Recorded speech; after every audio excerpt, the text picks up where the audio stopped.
There were some tense moments at a vigil in Plainfield tonight, held in honor of a 6-year-old boy who was stabbed to death in an apparent hate crime over the weekend. WGN's Alyssa Donovan is live in Plainfield with more on that. Alyssa.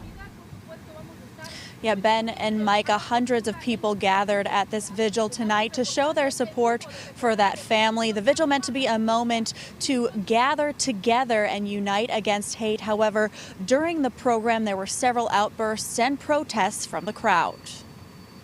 I understand you have strong feelings, but this is not the time for that. We will let this person speak. It is a vigil to honor the child.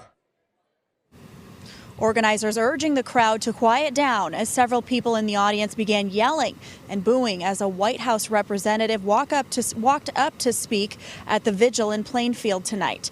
Dozens of people loudly protesting and walking out of the event, some yelling about the president's administration and how they have handled the attack in the Middle East. The vigil was held in honor of 6-year-old Wadea Al-Fayoume, who was stabbed to death in his home in an alleged hate crime over his religion.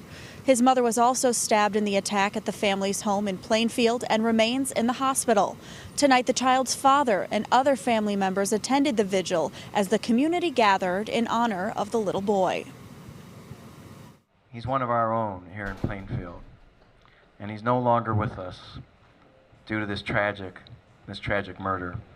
My heart goes out to his father, who is present with us, as an uncle, and the whole family, because no parent should ever have to experience this pain. And during those outbursts, organizers encouraged people in the audience to reach out to their elected officials as opposed to interrupting this vigil that was about Wadea.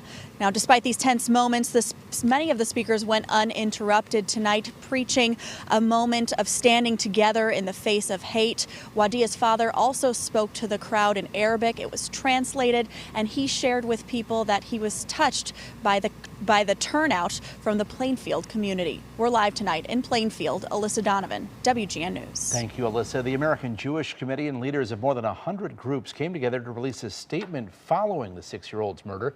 They wrote in part, "We stand in solidarity with all our neighbors under threat and urge our elected and civic leaders, law enforcement, schools and universities, and employers to make clear there will be zero tolerance for any act of hate." The group said it explicitly rejects Islamophobia and anti-Arab hate, anti-Semitism, and all forms of bigotry.